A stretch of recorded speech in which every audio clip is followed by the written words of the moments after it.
You know what they say about sweet, sweet revenge? Well, I waited a decade, 10 long years to get revenge on my high school bully, and you know what? It feels so good. I'm sitting in my office, just watching the rest of my students clear out the gym.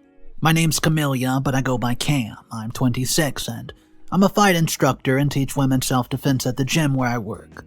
I'm trying all of this on the interwebs because I want to know if what I just decided to do is too far-reaching or unrealistic. I'm finally doing something about the trauma I got from a scary incident that happened when I was in high school. For context, I decided to do this because it all started with my niece. Annie turned 11 a few weeks ago, and all we heard from her was how she was a big girl and could now fend for herself. I was happy to see her that way because she was nothing like me when I was her age.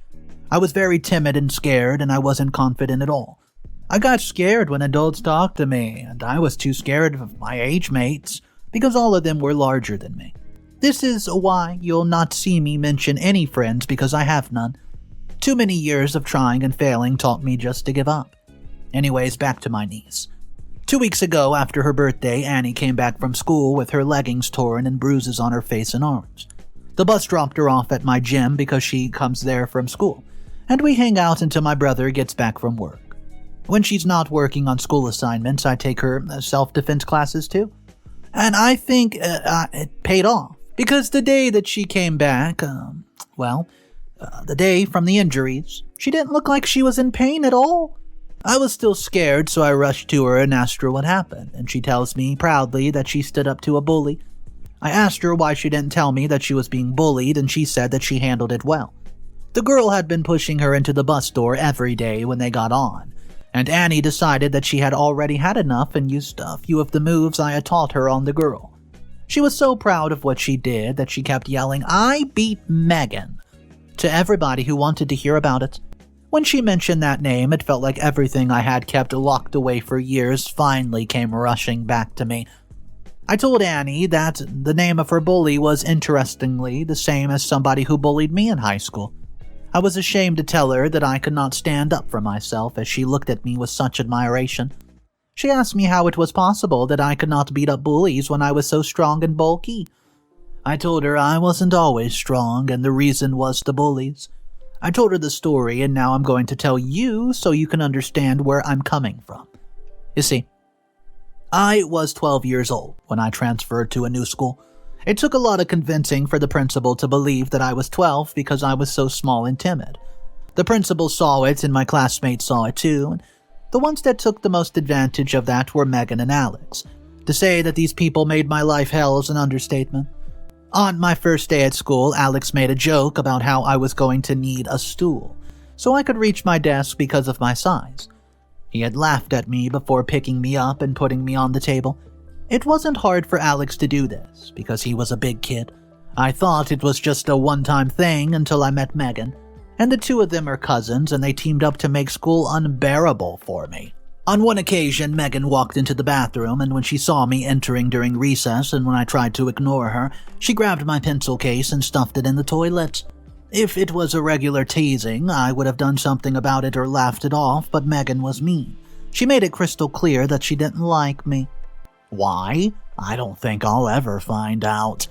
Well, she laughed at me when I said I was going to tell the teacher, and she told me not to bother because her parents would make sure that nothing was done about it. I was genuinely terrified, so I stopped complaining. Their endless torture varied, and it lasted until I was 16.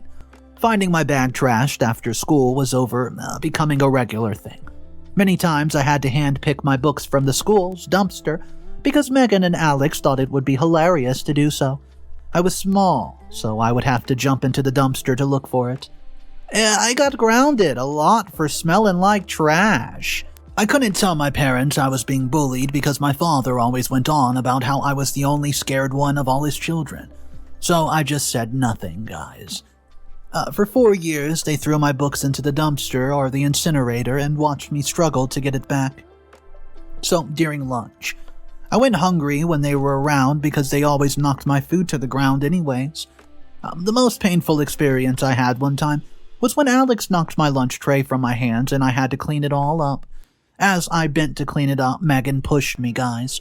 Yep, and I fell into the pile of mashed potatoes that was on the ground. It was embarrassing, but what could I have done? That didn't stop, though. Their bullying just came into various forms.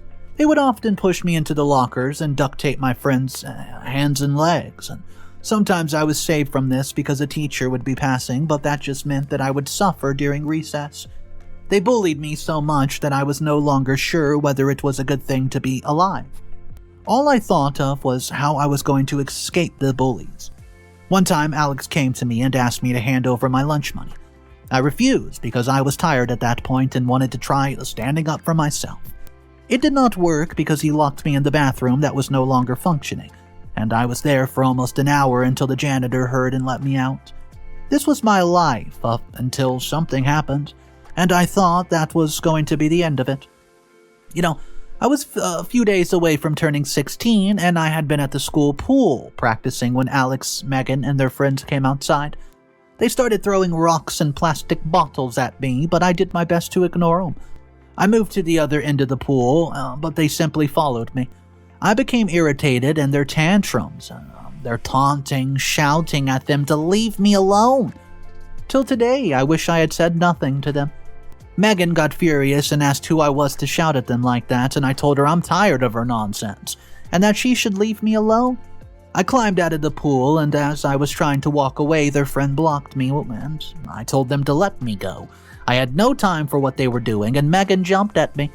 And we both fell into the pool, and I tried pushing Megan away, but she was stronger than me. She dragged me by the hair to the edge of the pool, and in an attempt to break away, I kicked her. She screamed, and Alex jumped in, and the last thing I remembered was them banging my head against the pool wall. When I woke up, I was in the hospital. I was there for 2 weeks because I had to get surgery. I still have the scar after all these years, and I was told that a teacher had found me passed out in the pool alone when he brought me to the hospital and called my parents. My parents asked me what had been going on, and I had to tell them all that I had endured for almost 4 years. My father was furious and decided to talk to the school. However, the school did absolutely none about it. According to the story of Alex and Megan of what they told, I had hit Megan first and she had simply acted in self-defense. I asked the principal about the other forms of bullying that they made me go through, and he said since I had no proof that there was nothing I could really do about it. The teacher who brought me into the hospital told my parents to stop fighting it because the school wasn't going to do anything about it. He confirmed what Megan had said those years ago and told us that Alex and Megan's parents were huge sponsors for the school. He advised my parents that the best thing to do was simply to let it go. I begged my parents to let me go to another school because Alex had made a slitting motion to his neck when he saw me. I stopped going there, but everything I experienced was following me everywhere. It's affected everything from my social skills to my self-esteem, and I had to go to therapy for almost 5 years to stop having these panic attacks whenever somebody stood over me. I started taking self-defense classes as well, and I found my escape in that. This changed the way I looked a lot, and nobody from the school would recognize me. Eventually, it became my life, just all it revolved around. So I decided to make a career out of it, and I opened up a gym with a fellow fitness instructor and taught people self-defense. Just how to fight, really. I love my job, but I was reminded that I did not take my advice after Annie told me what happened. So, after I told her all that I just told you guys, Annie tells me that I should take my advice and deal with my demons. So, that's what I'm doing. I just looked up Alex and Megan, and I was surprised to see that we all live in the same state still. I'm going to go after them, but I still need your suggestions. It's 10 years. Too long to go after your bullies? I don't know what I'm going to do yet, but I know that I want them to regret bullying me. Am I doing the right thing? Is this something I should even be embarking on? Please, guys, I'm begging you to let me know. Update number 1. 2 weeks later, I found my bullies, and I'm angry that neither of them recognized me. I guess it did not make a mistake with asking for suggestions on what to do about my bullies 2 weeks ago. Some of you gave really sound advice, and the person who suggested the investigation, thank you. Now, I'm surprised that there's people who are apologists for bullies. They left me to die in that pool, And some of you are saying that they did not know what they were doing. That makes no sense at all. Anyways, I decided to get in contact with Megan and Alex after finding out what they were up to. It was easy to find Alex because he works for a pharmaceutical company that has their representatives listed on their website. After my class was over last week, I went down to Alex's office and waited until it was time for them to leave. I didn't have trouble finding him because surprisingly he still looked the same. I watched as he came out of the building and I walked towards him. For some reason, I decided it was right to bump into each other to see his reaction, and I was surprised at what I got. I bumped into Alex and immediately said sorry to him because I wasn't looking up. His reaction showed me all I needed to know. He yelled in my face and asked if I was blind, and I apologized again, and he just pushed me out of the way. However, despite all this, I realized something. He didn't know who I was. I was expecting him to at least remember me, considering he spent a long time making my life unbearable, but he didn't. I'm guessing because, I became a gym rat. It did a lot for my features, So, I quickly followed him and apologized again for hitting him. I told him it wasn't intentional, and even though it completely was, I told him I was going to buy him a drink as an apology, and he accepted. We went to a bar nearby, and I introduced myself as Julie. There was no way I was going to tell him I was Camellia.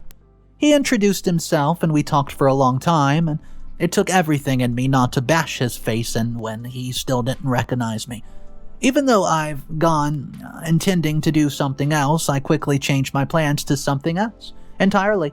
And it was easy because Alex may have a serious drinking problem. See, before I knew it, he was telling me about his job, his parents, and the best part of it, Megan, and all that's been going on in her life, and he tells me that she works as a manager at a jewelry store and takes yoga class on Saturday. So I went there on Saturday and did my session right next to her. I told her my name was Aaron, and we started talking. It was my lucky day, because I found out that Megan was so vain that all she wanted to do was talk about herself, I didn't need to make a whole new story about who I was because she didn't want to hear it. Eventually, she started telling me about how I was really a good listener and how she wanted to hang out with me again. And this is how I became friends with my bully. I met Alex twice this past week, and I'm going to see Megan again this weekend. Yeah, I'm going to keep pretending to be their friend until I have something that I can use against them. For backup, I even hired a private investigator to find out anything and everything else that I could use against them. I'm going to be playing a long game here, and all I'm hoping is that I can keep my hatred for them hidden until I can get them to own up to what they did. I'll be back for an update. Update number 2. 3 weeks later, it's payback time. If you ever need to take someone down quickly, hire a private investigator. OMG. These people are good, and it's been only 3 weeks since my last update, Well, I've started to get revenge on my bully, and I may be enjoying this too much, but they owe me 14 years of my life, So, remember how I started hanging out with my bullies, and I'm still doing that. However, I'm slowly making their lives crumble exactly how I want. I met with the private investigator last week because he told me that he had a really good information about Alex. I went to see the PI, and he told me that Alex was stealing from the company. I assumed he was talking about Alex stealing money or something that, the medicine his company makes off the records, but it was far worse than that. So, I recall saying that Alex might have a serious drinking problem. Remember that? Well, I can now confirm that he does. And that's not all, because he's been using the drugs that he stole from his company to fund his addiction. The PI said that he had pretended like he needed drugs because of his issues, so he would see his reaction, and Alex offered to sell him antidepressants even though the PI looked like an addict himself. He had gone back twice until he pretended to engage in drug use with Alex, and Alex had told him that, he didn't have to pay a dime for the drugs because he had been stealing them from his company. He said that his job was a perfect thing because he could just sustain his addiction without having to worry about where it would come from. However, that was for the pills because the PI also said that he had hard drugs in his home. See, the PI gave me the recording where Alex confessed to stealing, and I told him to keep checking. So I went to meet Alex a day after that, and he wasted no time talking about himself again. This time he told me about his parents putting his allowance on hold because he crashed their car. I wondered how a grown man still gets an allowance from his parents, but I just went along to comfort him. He asked me if I could come over to his place, and I agreed. I needed to get in there anyways. We left the bar and went to his house, and I found many drug packs just lying around. I asked him if it was something that he did often, and he said he always needs to feel good. He went into another room, and I quickly took pictures of the drugs before he came back. A few minutes later, I told him that I had to go pick up something, and I had to leave. I told him we would do something together some other time, and I quickly left. I compared the pictures I took with the ones from P, and he confirmed that they were from the same stock. So guys, last week, I sent the pictures and the recordings to Alex's workplace without revealing who I was. Yesterday, Alex called me furious and started talking about how someone outed him to his company. I asked him what he was talking about, and he said he was just fired. The company investigated and found the reports had been altered. Alex had stolen more than $20,000 worth of drugs, and he was going to be arrested.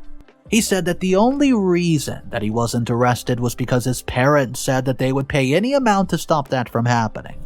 Well, that made me angry because it reminded me of how these parents used their money to stop the school from doing anything about what happened to me.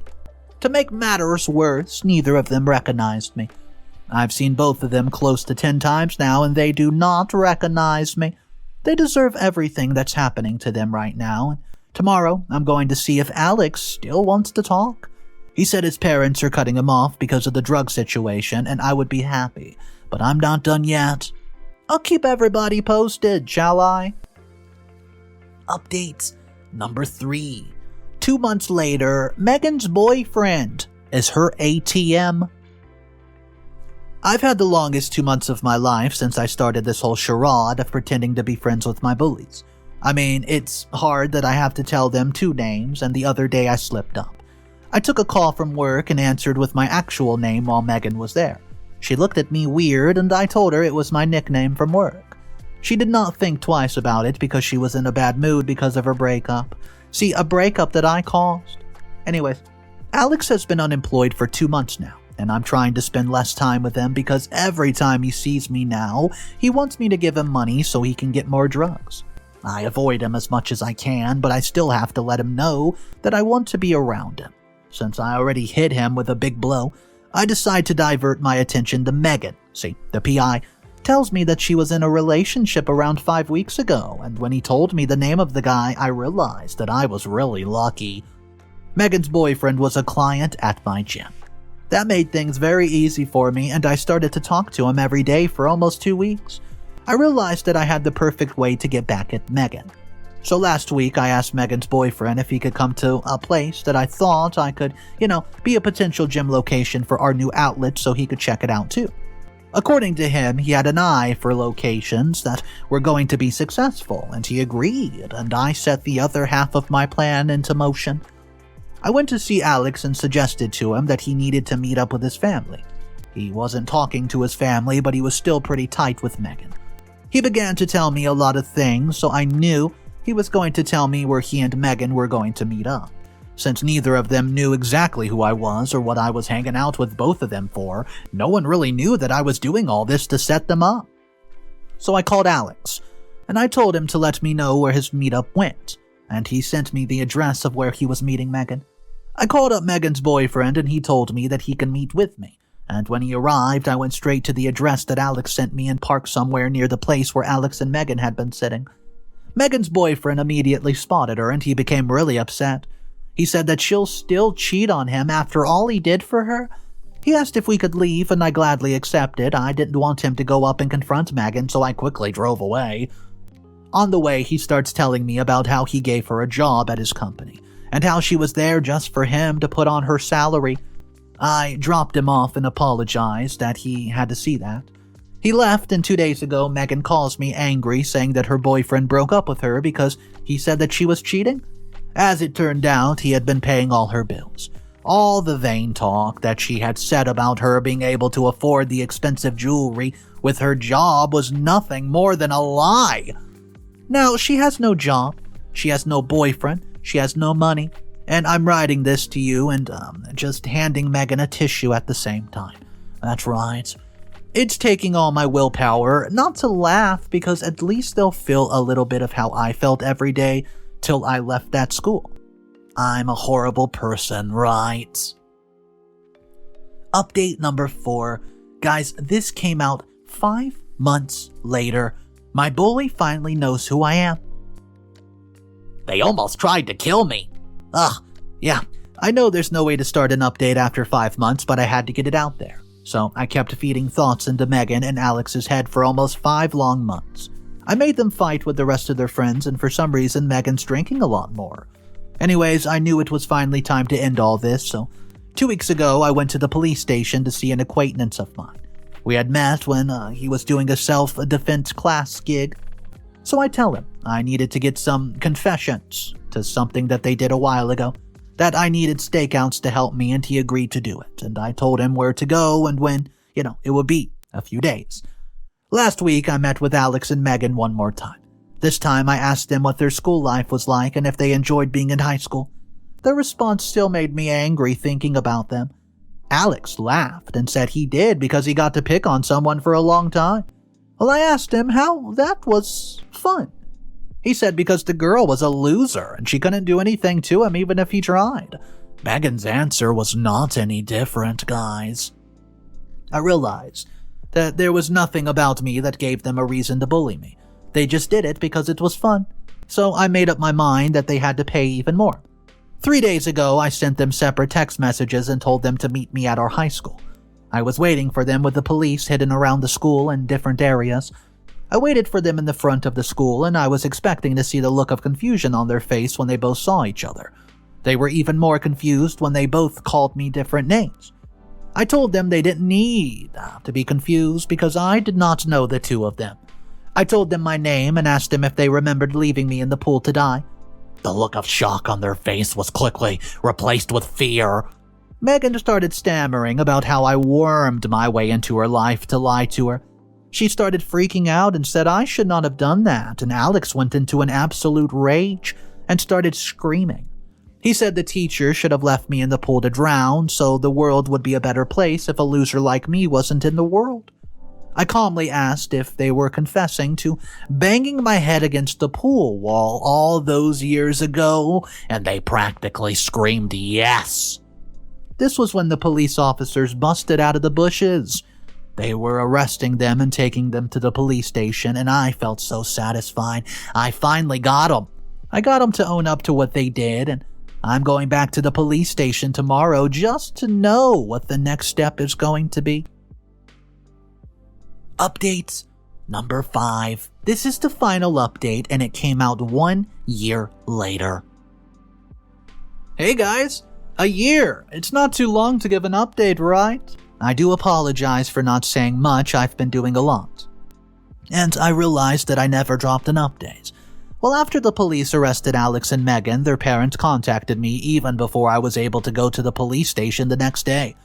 I told them that I would after I put down my statement. However, I was still at the station when I saw them.